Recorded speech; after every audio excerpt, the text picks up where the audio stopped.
एक संत ने विचार बताया, तो इस पर थोड़ा कुरान के हिसाब से प्रकाश डाले। कुरान तो ये नहीं मानती ना योनि का। योनि की जो बात है ना वो भी बताएगा, जी। लेकिन आपको जो पहला प्रश्न था उसका मैंने निकाला भी कुरान से। फिर योनि की बात फिर बोलूंगा बाद में। जी। पहले जो आपने पहले प्रश्न किया था ना, ये मुस्लिम लोग तो ज्ञान लेते नहीं है। हाँ, एक अल्लाह को तो मानते हैं, कुरान पढ़ते हैं, लेकिन दृष्टि जैसे जो तो हाथ के इशारे से निरंकारी बाबा ज्ञान देते हैं वो तो इनके पास नहीं है।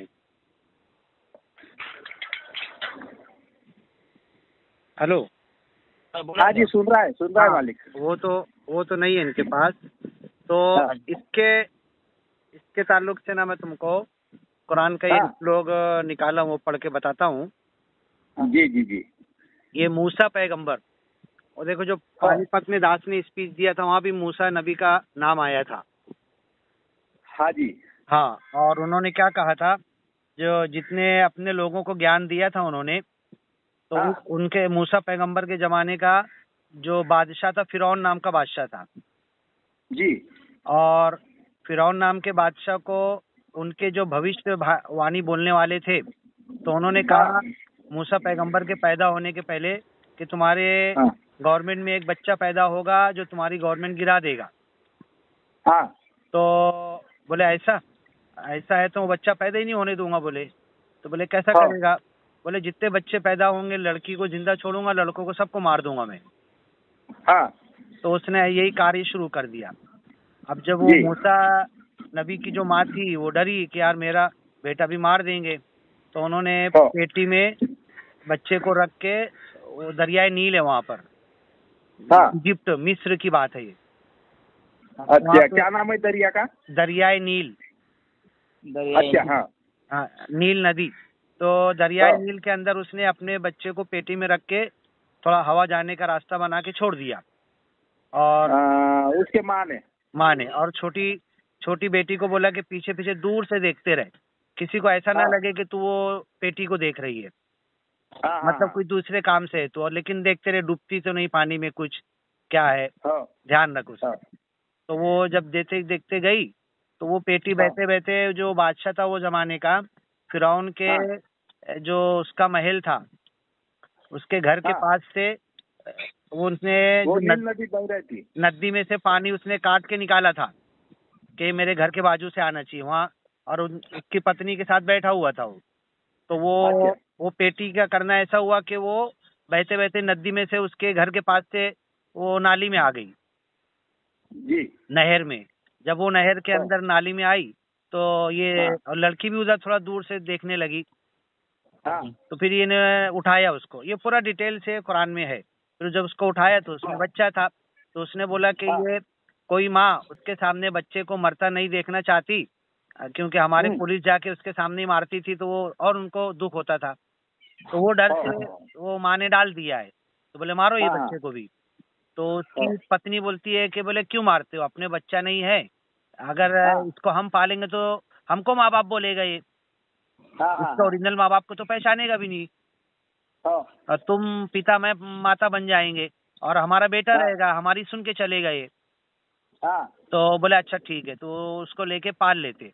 लेकिन फिर दूध पिलाने के लिए किसी औरत को बुलाते, कि बहुत सारी औरतों को बुलाते, तो किसी का दूध नहीं पीते वो, किसी का दूध पीते नहीं वो मूसा पैगंबर। हाँ, और रोते चिल्लाते रहते। तो वो लड़की जाके माँ को बोलती है ऐसा ऐसा हुआ है, और वो बादशाह के महल में बादशाह के पास बच्चा पहुंच गया है, तो और किसी का दूध नहीं पी रहा। तो इसकी माँ बोलती जा बोल, मैं एक औरत को बुलाती हूँ, अगर उसका दूध पी लिया तो क्या देंगे उसको तुम? तो ये आकर बोलती है ये, तो बोले ऐसा देंगे। बोले क्या देंगे उसको? महल के अंदर रहने की जगह देंगे, खाना पीना और रुपया पैसा चांदी सोने कोई कमी नहीं। बोले और वो हमारे बादशाह के महल में रहेगी वो, तो अगर उसका दूध पी लिया तो वो आती है तो उसका दूध पी लेता है। तो अब देखो मालिक क्या करना, सच्चे संत थे, बनने वाले थे वो, तो मालिक ने माँ की तरफ लौटा भी दिया, माँ का दूध भी पी रहे और दूध पिलाने का पैसा भी मिल रहा, महल में भी रह रहे और सब कुछ अच्छा हो गया। तो जब मूसा पैगंबर दास ने जो पानीपत में बताया था, फिर एक वक्त ऐसा आया कि फिर और पूरी स्टोरी है कि इन्होंने कहा कि मेरे पास निराकार का ज्ञान है, जब ये बड़े हो गए तो 40 साल के। मूसा पैगंबर, हाँ, बादशाह को भी बोला इन्होंने, तो बोले अरे तू हमको सिखा रहा, हमारी औलाद हमारे पास पला बड़ा, सब कुछ हमने तेरा किया बचपन से, तू तो बेवारिस बच्चा है, बोले तेरे को हमने उठाया, फेंक देते, मार देते, मच्छी खा जाती तेरे को, और तू हमको सिखा रहा, बोले मेरे पास ब्रह्म ज्ञान है। बोले हाँ, कधी तुम्हाला मुक्ती पाहिजे तर तुम्ही माझा ज्ञानावर ध्यान द्या। तो बोले नहीं, आम्ही तुमचा ज्ञान घेणार नहीं। तो फिर ये सब बात हुई, तो फिर बादशाह ने उसको अपने महल से बाहर निकाल दिया। कोई निरंकार। हाँ, महल से जब बाहर निकाला तो फिर धीरे धीरे जो भी 100, 200, 500 लोगों ने उनके ज्ञान को माना, वो ज्ञान को लेकर, तो फिर बोलता है कि तुम जितने लोगों ने ज्ञान को माना है सब गांव से बाहर निकल जाओ, बोले। अच्छा, 1 मिनट मालिक। हाँ, जैसे मूसा पैगंबर जो मतलब जो ज्ञान अपने वो उनका जो अभी जो राजा जो था समझो, हाँ, हारून बोले ना? नहीं, फिरौन। हारून उनके भाई का नाम था। अच्छा, फिरौन जो बादशाह जो था, हाँ, तो उनको बता रहा क्या मेरे पास ब्रह्म का ज्ञान है? बादशाह को नहीं पता। तो फिर उन्होंने उनको कैसा ज्ञान मिल गया? हाँ, इनको जो ज्ञान मिला बता रहा हूँ ना मैं आपको। मैंने अभी बीच में स्टोरी कट कर दी मैंने, बहुत लंबी हो जाती। तो हाँ, तो वो उसके लिए बहुत टाइम लगेगा, वो पूरा, इसके लिए मैं आपको बोलता हूँ कुरान पढ़ो, आपको जो दिया हूँ ना। हाँ। तो फिर ये इन्होंने बोला मेरे पास ब्रह्म ज्ञान है, और वो ज्ञान कैसे मिला था वो स्टोरी बाद में बताऊंगा मैं आपको। वो पेज नंबर बोलिएगा, वो थोड़ा पढ़ लेगा दास, मतलब कौन से पेज नंबर पे है वो स्टोरी? ये मूसा पैगंबर का 10-12 जगह अलग अलग थोड़ा थोड़ा है। अच्छा, ऐसा है क्या? हाँ, वो सब आपको बताएगा दास। जी। हाँ, तो फिर इन्होंने कहा कि तुम्हारे ऊपर जितने लोगों ने ज्ञान दिया है, तुम सब गांव छोड़ के निकल जाओ। हाँ। तो मूसा पैगंबर निकल जाते। जब ये निकलते तो फिर ये जाने की कोशिश करते गांव छोड़कर, तो सामने दरिया नील आ जाता है। हाँ। दरिया नील आता है तो पीछे से अपनी फौज लेकर आता है ये। हाँ, पीछे से फौज लेके आता। तो अब इसके जो ज्ञानी बंदे थे, जिन लोगों ने ज्ञान लिया था मूसा पैगंबर पे, वो बोलते हैं मूसा अब तो हम गए, आगे तो पानी है, दरिया नील है, पीछे से ये जालिम बादशाह अपनी फौज लेकर आ रहा है और ये छोड़ेगा नहीं। तो बोले फिर तुमने निराकार को क्या माना है? निराकार तो हमारे साथ है, ये तो ज्ञान हमारे पास है। वो अरबी शब्द बोलते जो दास ने पानीपत में बोला था, इन्ना मई रब्बी सयहदीन, मेरे साथ मेरा रब है, मुझे रास्ता दिखाएगा। मेरा निराकार प्रभु मेरे साथ है। और यही मोहम्मद पैगंबर ने कहा था जब मक्का वालों ने मदीना की तरफ उनको निकाल दिया था, इन्नल्लाह माना, कि अल्लाह हमारे साथ है, निराकार प्रभु हमारे साथ है। अपने साथी को कहा कि टेंशन मत लो। तो मूसा पैगंबर ने यही कहा कि इन्ना मई रब्बी सयहदीन। तो उस वक्त तो हुआ ये था कि मूसा पैगंबर को जब फिर अल्लाह ने बोला कि निराकार प्रभु ने बोला कि तुम एक काम करो, तुम्हारे हाथ में जो लकड़ी है ये दरिया नील के पानी पर मारो। तो जैसे ही उन्होंने मारा तो उसमें रास्ता बन गया। कोई निरंकार। तो वो रास्ते पे चल के जाने लगे। मूसा पैगंबर के सारे ज्ञानी बंदे मूसा पैगंबर वो पार निकल गए। वो पार निकल के जाके खड़े हुए। तो अब इधर से फिरौन अपनी फौज लेके वो भी घुस गया रास्ते पे। बोले तुम वो रास्ते से जा सकते थे क्या? मैं नहीं आ सकते क्या वो रास्ते पर? तो वो भी रास्ते पे घुस गया। और जब वो रास्ते पर आने लगा तो फिर जो मूसा पैगंबर के ज्ञानी बंदे थे वो घबरा गए।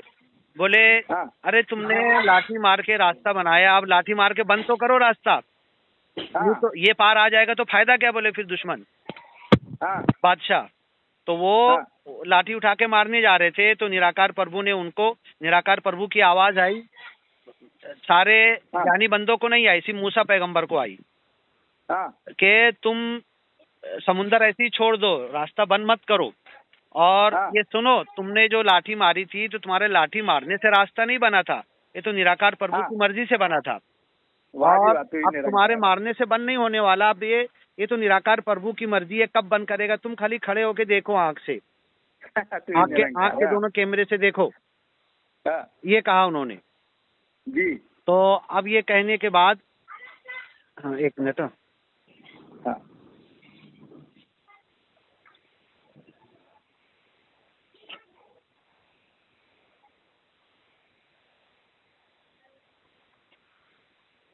आ रही आवाज आ रही मालिक। हाँ, ये कहने के बाद जब वो जालिम बादशाह वो रास्ते पर आने लगा तो बीच नदी में जब आया तो मालिक ने, निराकार प्रभु ने पानी मिला दिया।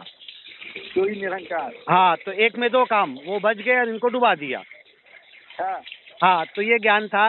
उसके बाद जब मूसा पैगंबर बहुत बार डायरेक्ट निराकार प्रभु से ऐसे बातें करते थे, कोई तूर पर्वत पे। हाँ, कोई तूर पे। तो जब एक बार वो गए, एक बार बात करने के लिए गए, तो ये देखो, ये कुरान के अंदर चैप्टर नंबर 7, चैप्टर नेम सूरह आराफ और वर्ष नंबर 140। हाँ, वर्ष नंबर भी बहुत बारीक है, एक मिनट।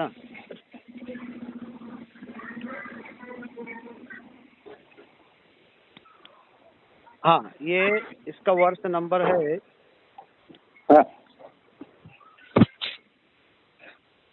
चलो वर्ष नंबर बाद में दूंगा। तो अरबी शब्द है वलम्मा जा मूसा लिमीकातिना, जब मूसा पैगंबर हमसे मिलने के लिए आए, जो हमने टाइम दिया था अपॉइंटमेंट का, वकल्लमहु रब्बुहु, और जैसे निराकार प्रभु हमेशा उनसे बात करता था, निराकार प्रभु ने उनसे बात किया।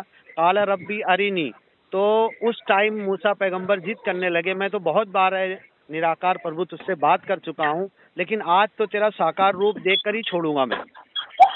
हाँ, काला रब्बी अरिनी, ऐ मेरे निराकार प्रभु, ऐ मेरे रब, जरा मेरे को देख और मेरे को दिख, मैं तेरे को देखना चाहता हूँ। अंदुर इलैक, मैं डायरेक्ट मेरी नजर तेरे ऊपर डालना चाहता हूँ। काल लन तरानी, तो निराकार प्रभु ने कहा कि तूने मेरा निराकार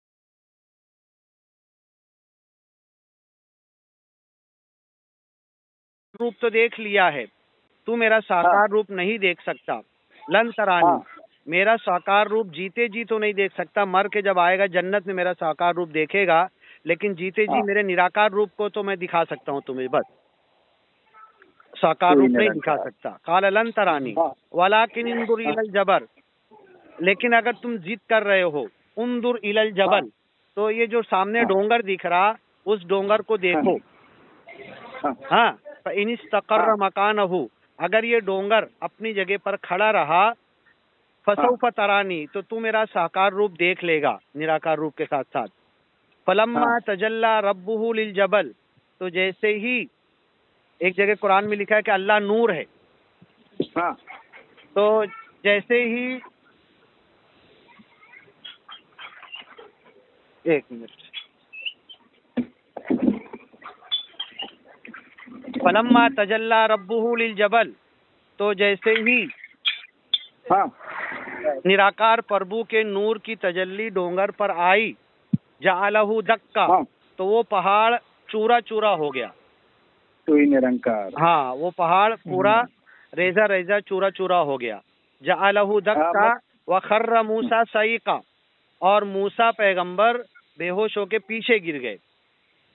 फलम्मा अफाका, गया क्या? जल गया? नहीं, तुम सुनते रहो, ध्यान से नहीं हुआ, बेहोश हुए थे, खाली बेसुध हुए थे, अनकॉन्शियस।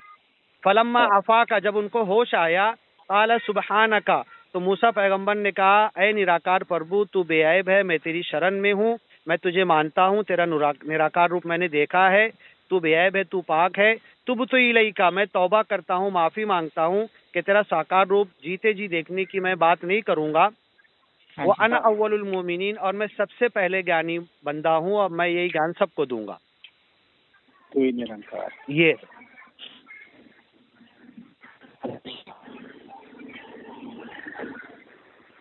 अब ये मैं तो अभी और कभी टाइम रहेगा ना, इसके लिए क्या है, कभी सुबह का टाइम तुम अगर दोगे संडे के दिन, संडे को, तो सुबह आराम से बैठ सकते अपन, या कभी मुलाकात होगी तो कुरान लेके बैठेंगे पूरा। हाँ दास क्या बोल रहा है? हाँ संडे को जो है ना, हाँ हवा का रहता है, तो हर संडे को जो है ना, हाँ 1-2 घंटे का टाइम देते जाइएगा, तो कुरान का थोड़ा अभ्यास भी हो जाएगा। हाँ जी बरोबर। ज्ञान भी बढ़ेगा, तो संडे का दास का भी रेस्ट रहता। तो उसको ऐसा करो, फिर 4-5 महापुरुषों से बात कर लो। अपन जो भी संडे को जो है ना मालिक, हाँ अपन हर संडे को एक समय ले लेंगे और आपसे जो है ना, हाँ ये 1-2 घंटे का समय हम आपसे लेते रहेंगे हर संडे। बरोबर बरोबर। तो टाइमिंग बताइए। 4 बजे तो हमारा सत्संग रहता। 4 बजे शाम में। सुबह मेरे पास सुबह का टाइम रहेगा, सुबह 8 से लेके 1 बजे तक टाइम रहेगा। हाँ तो अपन एक काम करते हैं ना फिर, हाँ सुबह जैसे 10 बजे समझो। हाँ क्योंकि 8 बजे तो सुबह उठने का समय रहता। हाँ और 10-11 बजे के पास। हाँ 10-11 बजे जो है ना, कॉल आ रहा है। 10-11 देखो बजे कॉल आएगा। हाँ तो बोलो।